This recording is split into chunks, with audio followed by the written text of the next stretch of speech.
결국은 3당은 선택을 못 받는다는 그런 자료들을 보고는 결국은 어느 한편을 지원을 해줘야 되는데 네. 범죄 혐의자보다는 그래도 초보자가 더 옳은 선택이겠다고 싶어서 선택을 했습니다. 네. 그런데 사실 이렇게까지 계엄을 선포할 줄은 저를 포함한 모든 국민들이 모르셨을 거라고 생각합니다. 네. 만약에 다시 그 상황이 온다면 그때와 같은 선택을 하실 겁니까? 그런데 미래 계엄을 할 거라는 거는 모르는 상태였으니까요. 네. 결국은 같은 선택을 했을 거라고 생각합니다. 네. 한동훈 전 대표는 당의 중요한 자산입니다. 네. 그래서 좀 더 긴 호흡으로 좋은 정치인으로 거듭나기를 바랍니다.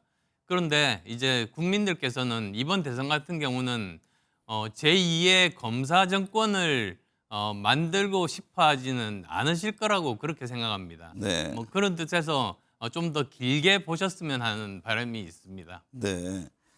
윤석열 대통령이 체포된 지 52일 만에 석방됐습니다. 이에 대해 민주당 등 야권과 시민단체 등의 반발이 거셉니다. 이번 법원의 결정과 검찰의 움직임은 어떻게 보셨는지요? 저는 법원의 판단을 존중합니다. 네. 이 법이라는 것이 그 내용도 중요하지만 절차적인 정당성도 중요한 거 아니겠습니까? 그리고 또 사실 국격을 생각을 하면 지금 현재 대통령을 이렇게 감옥에서 구속 수사하는 것 자체가 국격에 맞는 것은 아니다 이렇게 네. 생각합니다. 네. 이번 법원의 석방 결정이 헌법재판소의 탄핵 심판에는 어떤 영향을 미칠지 주목하는데요. 당초 이번 주 최종 선고가 있을 것이다 이런 관측들이 많았는데 안 의원께서는 탄핵 심판 시기와 결론을 어떻게 전망하십니까? 그것에 대해서는 뭐 함부로 어떤 시기라든지 결정에 대해서 예단하는 것은 무리입니다. 네. 차분히 지켜보는 것이 저는 맞다고 생각하는데요. 다만 이제 뭐 그렇게 하고 계시겠지만은 헌법재판소에서 이 헌법과 법치주의 그대로 공정하게 심판을 내려주시기를 기대합니다. 네.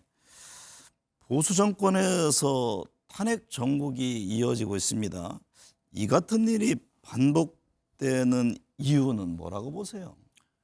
사실 이 그 탄핵이라는 것이 제일 먼저 탄핵 소추가 통과된 것은 오히려 저 노무현 대통령 때였었죠. 네. 그러니까 이 보수 정권만 이렇게 계속 탄핵이 되는 것은 아닙니다. 네. 그리고 이런 것들을 보면 오히려 사람이 문제라기보다 제도의 문제가 있는 것이다. 저는 그렇게 생각합니다. 지난 87년 체제 이후로 38년 동안 헌법이 바뀌지를 않았는데 그동안에 아시겠습니다만 감옥에 간 그 대통령이 5명이나 됩니다. 네. 그것 자체가 결국은 이 제도가 바뀌어야 된다. 개헌이 필요하다. 그걸 말해주는 방증이라고 생각합니다. 네. 지금 여야 잠룡들 조기 대선을 염두에 두고 본격적인 행보를 이어가고 있습니다. 안 의원도 출마 의지를 밝힌 바 있는데요.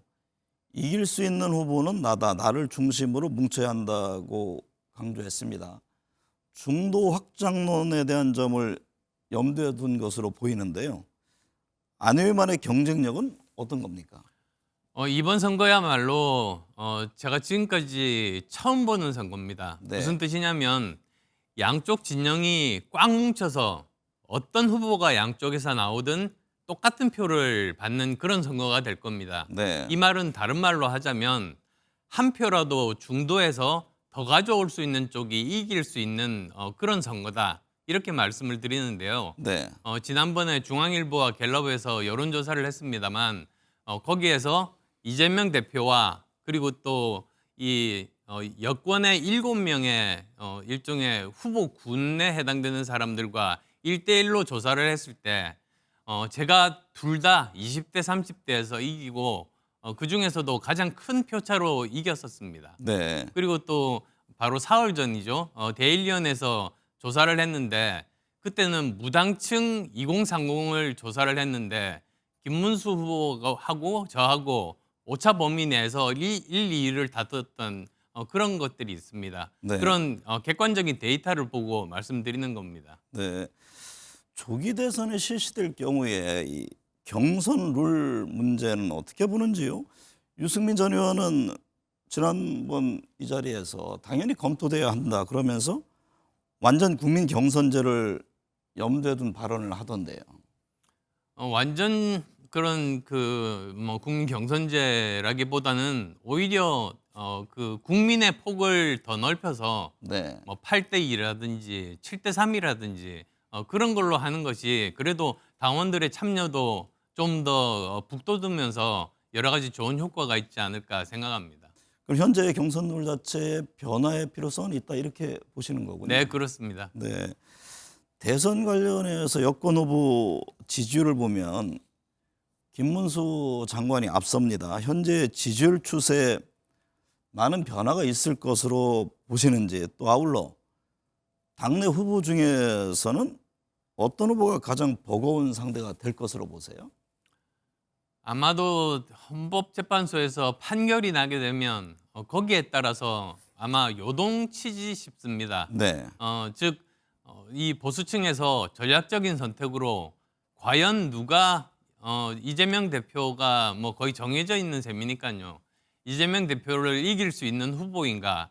거기에 따라서 급속하게 이 지지율 변동이 있을 것이고 네. 그럴 때 제가 치고 올라갈 수 있는 그런 중요한 계기가 되리라고 저는 믿습니다. 네. 지금 당내 뭐 김문수, 홍준표, 오세훈, 한동훈 후보 등등이 있는데 예. 어떤 후보를 가장 마음속에 염두에 두고 있습니까? 글쎄요, 다 훌륭하신 분이지만 네. 그래도 중도 확장성이 조금이라도 있는 후보들이 아무래도 더 경쟁력이 있지 않겠습니까? 네. 한동훈 전 대표도 책을 출간하고 정치 행보를 본격화하고 있습니다. 그러나 당내에서는 한 전 대표를 바라보는 시선이 엇갈립니다. 품고 함께 가야 한다고 보시는지요? 예, 한동훈 전 대표는 당의 중요한 자산입니다. 네. 그래서 좀 더 긴 호흡으로 좋은 정치인으로 거듭나기를 바랍니다. 그런데 이제 국민들께서는 이번 대선 같은 경우는 제2의 검사 정권을 만들고 싶어 하지는 않으실 거라고 그렇게 생각합니다. 네. 뭐 그런 뜻에서 좀 더 길게 보셨으면 하는 바람이 있습니다. 네. 명태균 씨 관련한 논란도 이어지고 있습니다. 대선 후보들 중에 여론조사비 대납 의혹 등으로 거명되는 사람도 있고요. 명 씨 관련 논란이 향후 대선 지형에도 영향을 줄 것으로 보시는지요? 저는 아주 크게 줄 거라고 봅니다. 네네. 그리고 특히 여당에 굉장히 큰 악재로 작용할 것 같습니다. 따라서 저는 가급적이면 빠른 시간 내에 명확하게 그 진실을 밝히는 것이 옳다. 그리고 또 이런 국민 여론 조작이라든지 또는 공천 개입이라든지 이런 건 있을 수가 없는 일 아니겠습니까? 네. 거기에서 떳떳한 후보가 돼야 된다라는 생각입니다. 국민의힘에도 명태균 씨와 관련해서 이른바 비명계 얘기가 나옵니다. 명 씨와 관련해서 거명되지 않은 후보들, 뭐 안 의원님을 포함해서 한동훈, 유승민 등을 말하는데요. 이분들 간의 어떤 연대론 얘기가 나옵니다. 이 점은 어떻게 보세요? 뭐 조기 대선이 열려야 이제 본격적으로 그런 이야기들이 본격화될 텐데요. 네. 결국은 뭐 연대가 만약에 형성이 된다면 그 중에서 가장 확장력이 있는 후보, 가장 도덕적인 후보, 가장 전문성이 있는 후보, 그런 후보가 승산이 높지 않겠습니까? 네. 그렇게 이길 수 있는 후보 중심으로 모이는 것이 바람직하다고 보고 그건 저라고 생각합니다. 네. 개혁신당 이준석 의원은 조기 대선이 치러질 경우에 안철수 의원과 연대할 생각이 있다고 밝힌 바 있는데요. 안 의원이 지금 상황에서 제일 가치 있는 후보다라고 말했는데 이 점은 어떻게 들으셨습니까? 지금은 다른 당에 속해 있지 않습니까? 네. 그리고 아직 조기 대선에 대해서 그 헌법재판소의 판결이 내려져야 그게 확정이 되기 때문에 지금으로서는 뭐 다 별다른 생각을 하고 있지는 않습니다. 네. 그동안 이준석 의원과는 갈등도 이어왔잖아요. 왜 이런 평가를 했다고 보십니까? 글쎄요, 뭐 저 같으면은 따로 개인적인 뭐 감정은 없습니다만 네. 어떻게 보면 뭐 짝사랑처럼 뭐 일방적인 관계였다고 저는 생각합니다. 네. 지금도 그런 짝사랑의 일환의 표현이다 이렇게 보시는 건가요? 뭐 저 여러 가지 뭐 좋은 이야기를 하는 것에 대해서는 뭐 긍정적이지만 네. 아까도 말씀드렸듯이 전혀 다른 그런 당에 속해 있고 아직 그 대선이 열릴지 안 열릴지 아직은 확정되지 않기 때문에 네. 뭐라고 말씀드릴 내용은 없습니다. 대선을 앞두고요. 보수 대연합 뭐 후보 간 정당 간 후보 단일화가 필요하다고 보세요? 그것도 역시 그 조기 대선이 열린다면 네. 이제 그 여러 가지 구도들이 이제 정해지지 않겠습니까? 네. 그러면 그때 상황에 맞춰서 생각해 볼 문제가 아닌가 싶습니다. 지금으로서는 아주 큰 정당 두 정당이 두각을 나타내고 있고 나머지 정당들은 아주 작은 그런 부분들을 차지하고 있기 때문에 큰 영향은 없을 거라고 그렇게 예상하고 있습니다. 네. 만약에 조기 대선 장이 열린다면 보수 대연합 차원에서 전에 한 뿔에 있던 개혁신당도 함께 연대할 세력으로 보십니까? 글쎄요, 이제 지금으로서는 그 어느 정도 그 지지율을 얻을 수 있을지 그건 네. 잘 모르겠습니다. 지금 뭐 갤럽에서 나오는 대로 1, 2% 정도라면 그렇게 큰 영향은 없을 것 같습니다. 네. 대선과 맞물려서 개헌 얘기가 나옵니다. 앞서도 잠깐 말씀하셨습니다만 안 의원도 지금 같은 제도가 지속된다면 누가 대통령이 되든 불행할 수밖에 없다 예. 지적했습니다. 오세훈 서울시장은 국민개헌연합을 만들자고 제안했는데요. 개헌 문제에 대한 입장은 어떻습니까? 저는 개헌이 반드시 필요하다 네. 이렇게 생각합니다. 네. 세 가지가 있습니다. 맨 먼저는 그 헌법은 중요한 순서대로 이렇게 나열이 되는데요.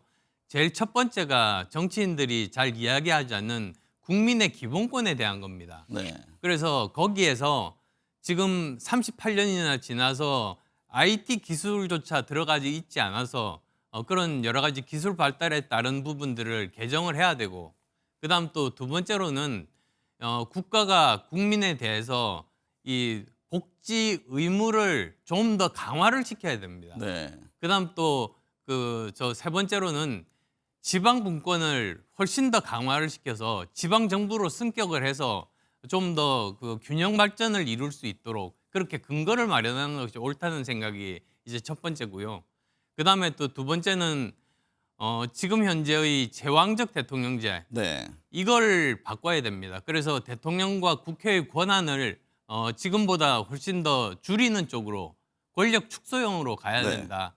그리고 뭐 그렇다면 임기는 잘하는 사람 같으면 4년 중임제를 할 수가 있겠죠. 네. 그다음 마지막으로 또 세 번째로 말씀드릴 것은 개헌만이 필요한 것이 아니라 선거법도 필요합니다. 선거법을 개정하고 개헌을 해야지 이게 하나의 세트로 완성이 돼서 국민들 마음에 맞는 그런 국회 구성이 이루어질 겁니다. 네.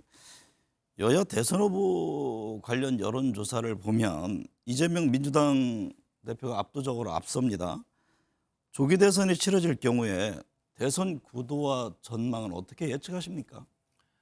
지금으로서는 뭐 여러 가지 그 여론조사에서 불리한 건 사실이죠. 네. 그런데 저는 약간 다른 생각을 가지고 있습니다. 뭐냐면 민주주의에서 가장 중요한 것이 이 선거입니다.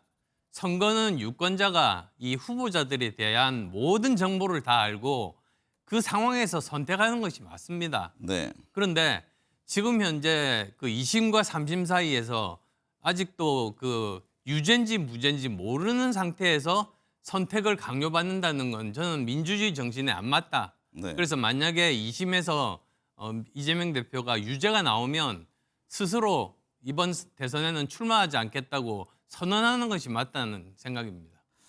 지난 대선 때 그 윤석열 후보와 막판 이제 후보 단일화를 네. 통해서 당선은 이제 결정적인 역할을 하셨잖아요. 근데 12.3 비상계엄 사태 이후 지금 이제 내란죄 혐의까지 받고 있고 탄핵 심판 선고를 기다리고 있는 지경에 이르렀는데 현재 이 상황을 어떻게 보고 계세요? 사실 그때 고민을 많이 했습니다. 네. 제가 10년 동안 대한민국 정치를 바꾸기 위해서 3당을 했었지 않습니까? 네. 그런데 그때 한쪽은 범죄 혐의자고 한쪽은 정치 초보자였습니다. 네. 그런데 마지막으로 가니까 결국은 3당은 선택을 못 받는다는 그런 자료들을 보고는 결국은 어느 한편을 지원을 해줘야 되는데 네. 범죄 혐의자보다는 그래도 초보자가 더 옳은 선택이겠다고 싶어서 선택을 했습니다. 네. 그런데 사실 이렇게까지 계엄을 선포할 줄은 저를 포함한 모든 국민들이 모르셨을 거라고 생각합니다. 네. 만약에 다시 그 상황이 온다면 그때와 같은 선택을 하실 겁니까? 그런데 미래 계엄을 할 거라는 거는 모르는 상태였으니까요. 네. 결국은 같은 선택을 했을 거라고 생각합니다. 네.